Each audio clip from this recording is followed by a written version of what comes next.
So I'm a firm believer that the more we know and understand about our mental health, the more we can work towards improving it. And as well as knowledge and understanding allowing us to improve our own mental health, it can also help us on the way to understanding what other people are dealing with in their mental health. And through that, we can build more understanding and tolerance for each other, creating a world where we can support and uplift each other. And we're talking openly about our mental health is not just acceptable, but actually expected. As a psychologist, I'm passionate about spreading mental health awareness and helping people on the way to a better mental well-being. So today we're doing something a bit different. We're going to play a true or false game where all the questions are something to do with mental health. I prepared 10 statements today all about mental health. Some of them are true and some of them are false. And your task is to see if you know which ones are true and which ones are false. So this isn't just a game. Hopefully you've come away from this video having learned something new about mental health. As we go through each statement, I'd love for you to play along and see if you know whether the statement is true or false. Then I'll reveal the answer to you and I'll give you a brief explanation of why the statement is either true or false.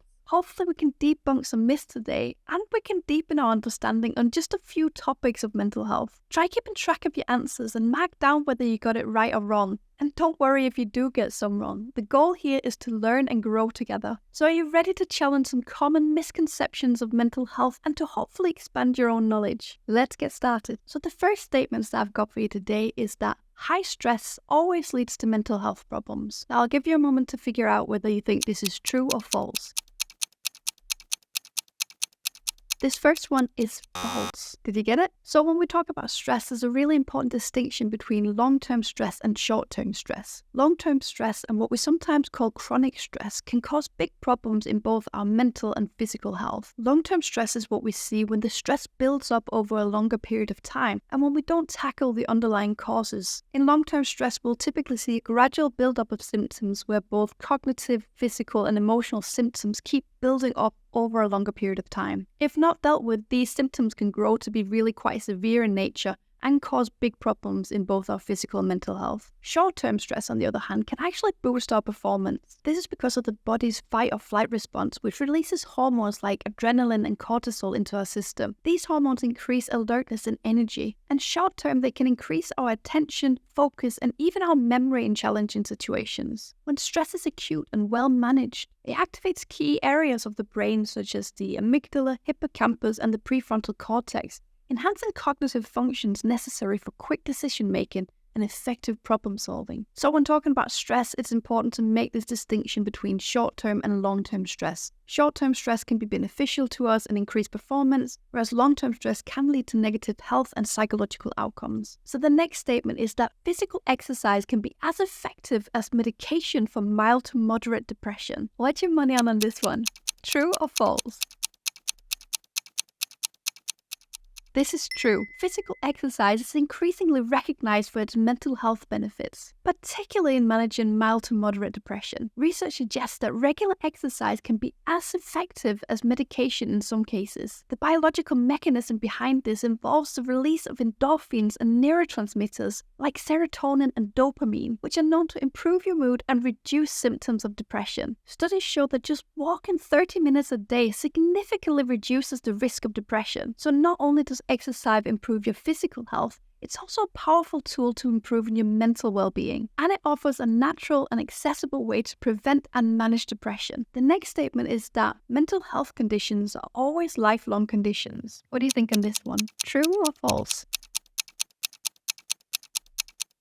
This is false. This very much depends on the specific condition. Many mental health conditions are treatable. We distinguish between chronic conditions and episodic conditions. Some mental health conditions are chronic conditions, meaning they require ongoing management. Bipolar disorder and schizophrenia are examples of chronic conditions. But even though these conditions require ongoing management, with effective treatment, we see that people suffering from these conditions can easily live happy and fulfilling lives. Now, episodic conditions, on the other hand, tend to come for a period and then completely go away again. Depression and stress are both examples of episodic conditions. In most cases, we'll see that people struggling with these conditions recover completely when they've undergone effective treatment using either medication or therapy or combination of both. When we talk about recovery in mental health conditions, it's often a lot more than just symptom relief. It's about achieving a sense of control, well-being, and quality of life. So the idea that all mental health conditions are permanently debilitating is a misconception. There's a strong potential for improvement and recovery in many cases. So moving on to the next statement. People with schizophrenia have split or multiple personalities.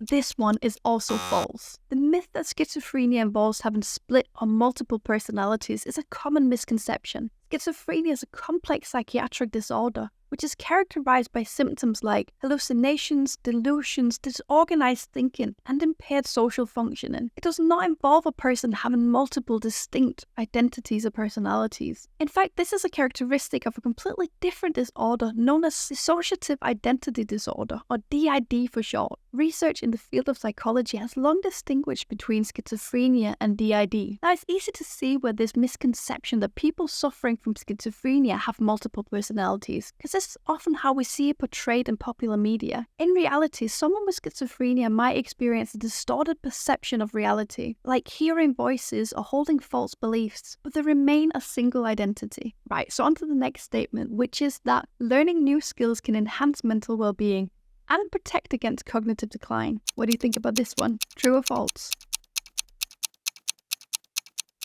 This is true. Engaging in learning new activities stimulates the brain and improves mental health. For example, someone who takes up a new hobby like learning a musical instrument or a new language might experience cognitive benefits and improve well-being. This kind of mental exercise can significantly delay cognitive decline. Learning new skills can also boost our self-esteem, give us a sense of accomplishment, and it can be a great way to connect with others. I'm actually learning Italian right now because I enjoy learning a new language and it keeps my mind engaged. Learning new skills is a great way to maintain brain health and to improve your overall well-being. Right, we're now at the halfway point of the statements. How are you doing so far? Before the next statement, I want to ask you a quick favor. If you're finding this video helpful, fun, or insightful, can you please give it a like for me? Your support helps spread awareness and break down the stigma surrounding mental health. Thank you. Now, the next statement is that intelligence and mental health are not related in any way.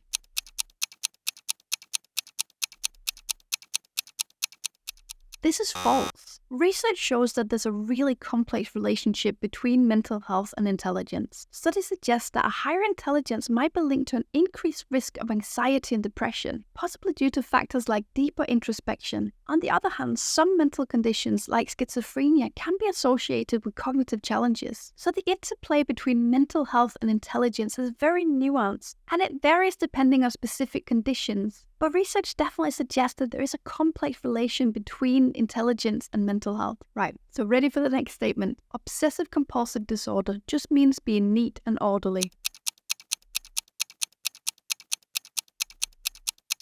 This one is false. OCD is much more than just being neat and orderly. It's a serious mental health disorder involving intrusive thoughts and repetitive behavior. For example, someone with OCD might obsessively fear germs, leading to excessive hand washing to the point of damaging the skin. Another person might be plagued by intrusive thoughts about unintentionally harming others, leading to repetitive checking behaviors. Now, this misconception that OCD just means being neat and orderly can really be damaging to someone actually struggling with OCD. I often see people comment on social media, even hear people say that their OCD couldn't handle things being out of order or not being neat. But when the term OCD is used like that, it really detracts from the people actually suffering from the condition, experiencing much more severe symptoms than just liking things to be neat and orderly. So our next statement is that eating sugar can improve your mood and mental health.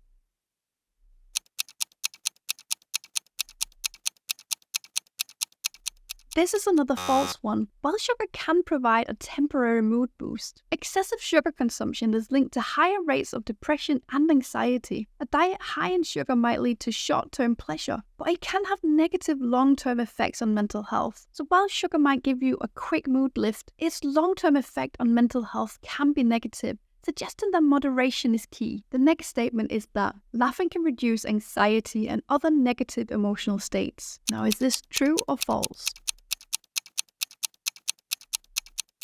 This one is true. Laughter is a powerful tool for improving mental health. It triggers endorphins, which are natural mood lifters, and it decreases stress hormones. Research shows that laughter can reduce symptoms of depression and can improve sleep. On top of that, it relaxes your muscles and boosts your immune system. But did you know that fake laughter can actually have a similar effect to genuine laughter on both our mental and physical health? This is because of the body's inability to distinguish between fake and real laughter. Both trigger a similar physiological response. When you engage in fake laughter, it often leads to genuine laughter. But even if it doesn't, the act itself still offers similar benefits to real laughter. And finally, our last statement of the challenge is that people with mental health issues should avoid talking about the condition to prevent worsening symptoms. What do you think about this last one? True or false?